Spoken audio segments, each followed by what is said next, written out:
Assalamualaikum warahmatullahi wabarakatuh. Alhamdulillah wassalatu wassalamu ala asrofil anbiya wal mursalin sayyidina Muhammadin wa ala alihi wa sahbihi ajmain, amma ba'du.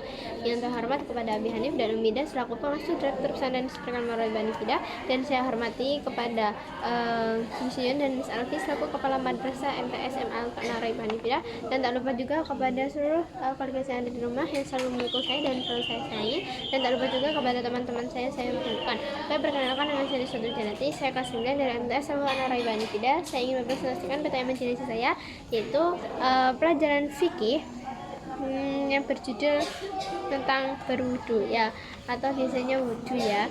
Itu part pertama ya. Jadi tabel pertama itu ada pengertian ya, jadi penjelasan tentang wudu. Oke, pengertian berwudu itu adalah salah satu bersuci dari hadas kecil, yakni membasuh atau mengusap anggota badan dengan air sesuai yang diajarkan oleh Rasulullah Shallallahu Alaihi Wasallam. Jadi anggota badan itu hanya anggota badan yang tertentu ya, jadi nggak semua anggota badan. Dan adapun air yang digunakan untuk berwudu adalah air yang suci dan mensucikan. Jadi air itu tuh harus langsung murni dari keran atau boleh dari ember, tapi itu ember itu harus dibersihkan dan tidak boleh ada yang ngotak-ngotak ya, atau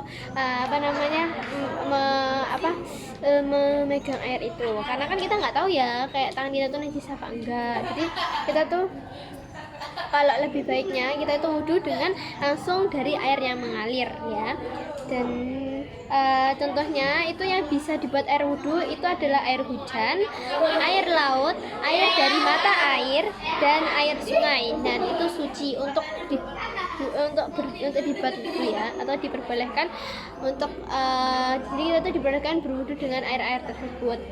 Dan ini ada hal-hal yang membatalkan wudu. Yang pertama itu keluar dari salah satu kubul dan dubur ya. Nah, contohnya itu seperti kentut, buang air besar, buang air kecil. Nah, itu adalah termasuk contoh yang membatalkan wudu. Jadi kalau kita melakukan hal tersebut atau sengaja atau tidak sengaja, kita diwajibkan untuk mengulangi wudu lagi. Dan yang kedua itu ada hilang akal, yaitu baik mabuk-mabukan maupun gila. Jadi orang yang hilang akal itu juga itu membatalkan wudu ya. Dan yang ketiga itu ada bersentuhan kulit antara pria dan wanita yang sudah dewasa atau keduanya bukan mahram. Jadi kalau kita sudah balik itu nggak boleh bersentuhan kulit antara laki dan perempuan kalau kita udah berwudu. Nah, itu disebut membatalkan wudu juga. Tapi kalau belum balik itu nggak apa-apa karena masih kecil ya. Dan yang keempat itu menyentuh kemaluan, baik kemaluan sendiri maupun kemaluan orang lain itu dengan telapak tangan ya, karena ya bagaimanapun juga kemaluan kan itu kan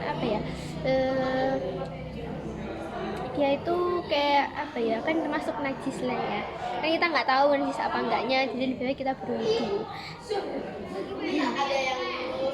Dan sekian dari saya. Apabila ada salah kata sama saya akhiri. Wassalamualaikum warahmatullahi wabarakatuh.